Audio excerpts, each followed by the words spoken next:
For the zoo project, my group was researching the bears. The specific bear that I chose was the Andean bear. The Andean bear is the only bear in South America. It prefers to live in areas that are densely forested and humid, although they have been found in a wide variety of habitats such as rainforests and dry forests. In fact, the Andean bear gets its name because it lives in the Andes. Over the years, the Andean bears have become endangered.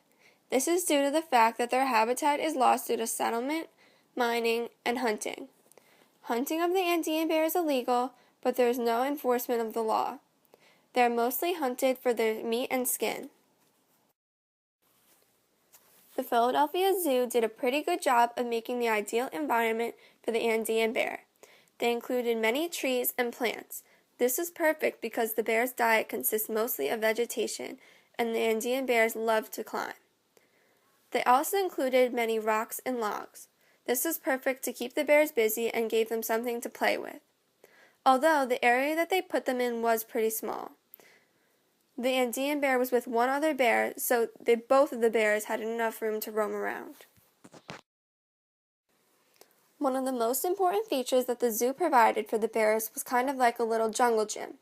It was made of a couple platforms and had a bed that was almost like a hammock on top, which they could sleep on. The only thing the zoo didn't provide for the bears was a pond of water. In the wild, the Andean bears love to swim and play in the water, so it would have been nice to see some water in their habitat. Overall, the zoo did do a pretty nice job of meeting the Andean bear's needs and keeping it happy.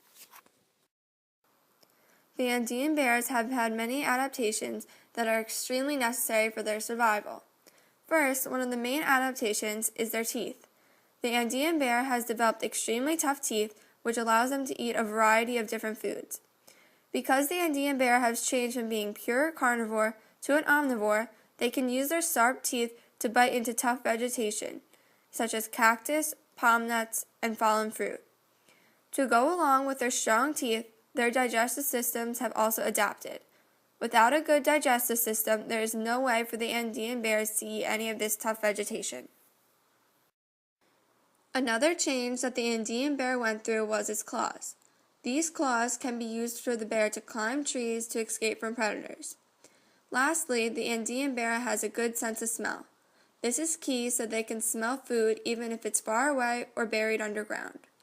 Living in captivity has not affected their adaptations too much. They just don't have to use them. For example, the bears don't need to worry about finding food anymore, so they don't really need a good sense of smell.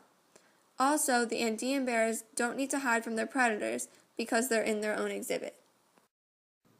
Without these adaptations, the bears would have a really tough time finding food and surviving on their own in the wild. In the wild, the Andean bear is pretty independent.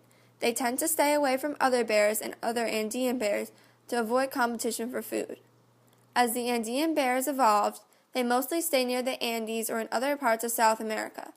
This way, they can find lots of food, which most bears don't eat because the food's too tough. In the zoo, the Andean bear is in the exact same exhibit as the sloth bear. When I was observing the Andean bear, I barely saw the sloth bear at all. They seem to stay out of each other's way and not interfere with one another's business. Finally, the Andean bears would be extinct without their adaptations because they would not be able to find food that they could eat. This is the Andean bear's Linnaean classification.